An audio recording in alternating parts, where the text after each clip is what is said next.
Okay, siyambikelela nonke bazalwane endaweni zonke la nikhona.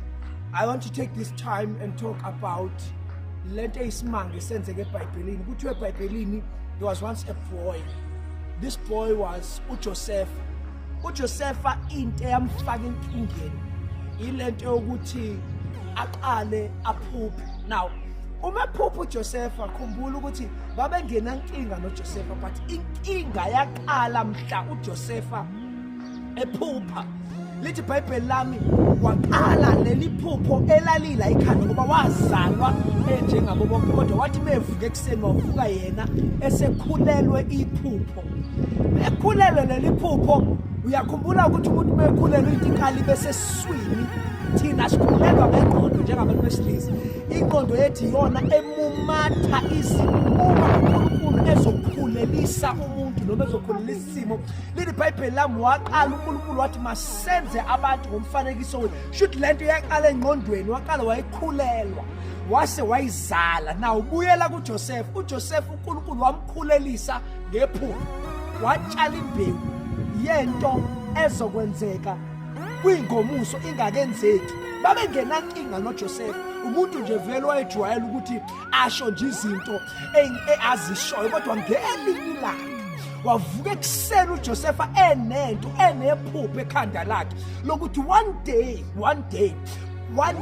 uzoba yinto abangayazi. One day uzoba yinto engafani nalento ayiyona njengamanje. One day uzokwenza izinto eyizobakhomba bona laba batshena ngaleli phupho emadolweni. Now isihloko senkulumo yethu ithi iphupho lakho ilona elizokukhethela, ilona iphupho lakho elizoba udirector wale movie yempilo yakho, ilona elizokhetha ukuthi ubani umlingisi wanqangi, ubani futhi umlingisi wambangi, ilona elizosusa futhi udweshu.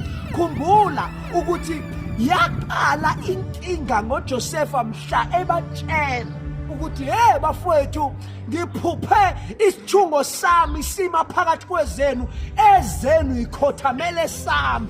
Ukuthi wabaqala bamzonda baze ba-organize bathi hey baba awuzosizwisa uJosepha khona into aseyikhulumile lo omthanda kakhulu.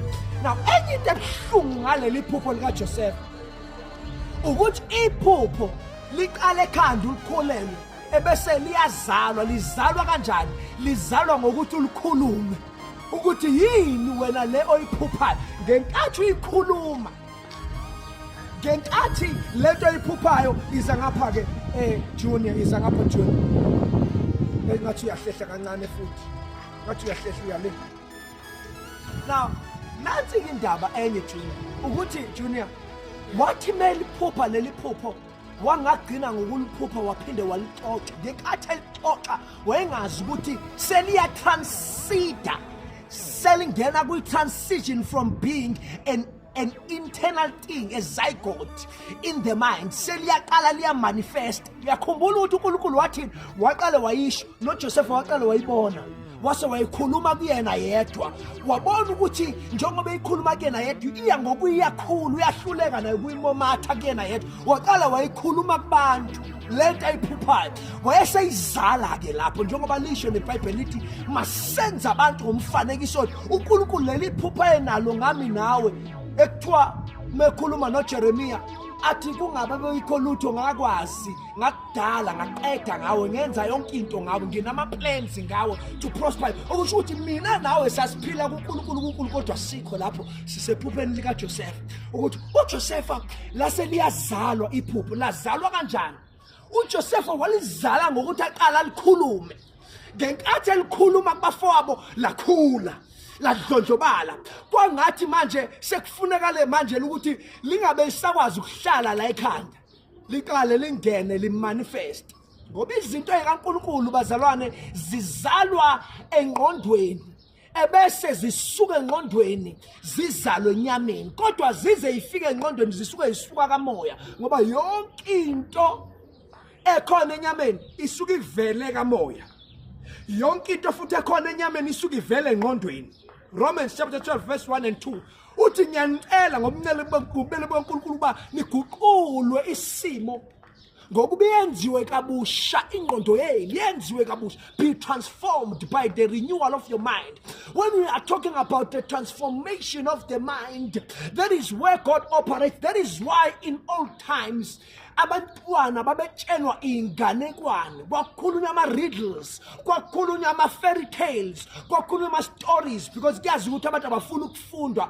But because families had time to tell stories, that is why ama-historians esho ethi iy'ndaba ey'ningi ey'sebhayibhelini, they can be compared with many other stories that took place in different parts of the world. Umkhumbi kaNoah, uGoliathi, ulwandle olubovu, ukushintsha kwenduku kaMose ibe inyoka, yonke lento, the story of Thor, wonke ama-Avengers, zonke lezi izinto ezenzakala emhlabeni wonke. Kodwa abantu abakwazi ukuthi bayi-realize, bayi-download kwelikamoya bese beyayiphila enyameni, abantu abazaziyo. 1, abantu abatsheniwe ngazo. 2, abantu ey'zalwe engqondweni yabo base bayizala enyameni. Junior. So not Joseph, there was the same thing. uJoseph umuntu wayehlala ehleli noJakobe.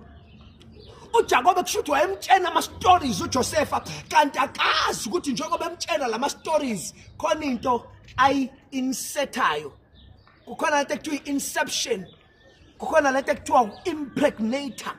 Kusuke kukhona into esuke yangena ngaphakathi kumuntu yase i-fertilizer into engaphakathi komunye umuntu, ebese lento iyakhula, igcina ingasakwazi ukuhlala esibelethweni, kodwa isuke esibelethweni ingene into i-reality. Iza ngapha ke mfethu June, uma lento uNkulunkulu aseyizale kuwe, kuyenzeka ingabe isakwazi ukuhlala ngaphakathi kuwena, ifuna ukuphumela ngaphandle. Angifuni sibashiye laba abangalazi iBhayibheli, ufune ngibalande. Yabezwa bayasala ukuthi uNkulunkulu izinto izala ngomoya engqondweni yakho. Ngenkathi kwakuthiwa kuMaria uzokhulelwa uzala indodana, at that exact time yayenzeka leyo nto kuyena ukuthi uJesu uMaria wamconceive ngenkathi ingelosi imtshena, ngoba leya ngelosi yayithwele izwi, which is one of the types of seeds. Khona imbewu efaka emhlabathini, khona imbewu eyizwi likaNkulunkulu, khona imbewu le sonke esakhiwa ngayo umuntu wesilisa engena kumuntu wesifazane. But asikho lapho, sisephupheni likaJoseph. uJoseph walizala iphupho ngokuthi lingagcini lila elitshena uNkulunkulu elibona ebusuku, kodwa waqala walikhuluma. Sidlule lapho, ngenkathi elikhuluma iphupho ke bazalwane linelento ekuthiwa abazali, ngoba ukuze likhule iphupho lakho kumele likhuliswe. Now abazali bephupho ungangizwa kabi kuthi bayiqeda ukuchaza uJoseph ukuthi wabamzonda kakhulu. Umzali wokuqala wephupho i-rejection. Kuba khona izinto ezingasakwazi uku-accommodate, sekufunekala uphume manje ngoba leli phupho lakho selizelwe, seliyakusa, ilona likuthwala likusa kwi-destiny. Iphupho lakho seliyagrowa, liyagerminata, liyasuka from just being a dream, seliyamanifesta iphupho. uJoseph waqala nephupho, walikhuluma, lakhula. Likhuliswa yini? Izimo. Now nazi izimo ezakhulisa iphupho likaJoseph. Oqala i-rejection. Yini le eyayenza uJakobe abe ne-anxiety, ne-depression, ne-stress esingaka ekulahlekeni kaJoseph? Uyazi yini mzalwane wami, ukuthi uyena oqala okwathi makufika iphupho likaJoseph wamphika uJoseph. Uthini? Uthi usho ukuthi wena mina noma wakho sizokhothamela wena. Ngakusasa azi kahle ukuthi abafowabo abamfuni, wamthumela kubo bebila benjalo, bebovu inzondo yokuthi lo ufuna ukusiphakamela, because abanye abantu emhlabeni kuyabaqika ukuthi wena ucabanga ukuthi uzophumelela ngelinye ilanga. Kuyabanyanyisa ukuthi wena uzoshintsha i-hierarchy yala ekhaya, ufuna ukusuka from the bottom of the food chain uye at the top of the food chain. Wena ubelonga la, because this is a hyena kingdom. What is a hyena kingdom? A hyena kingdom, mawuzalwe uyisigqila emndenini wakwaMpisi uyozufe futhi uyisigqila. Uma uzalwe umuntu ongayindawo emndenini wakwaMpisi uyozufe futhi umuntu ongayindawo. But ke kuthiwa yagrowa lento kaJoseph, ya increase lento kaJoseph yephupho lakhe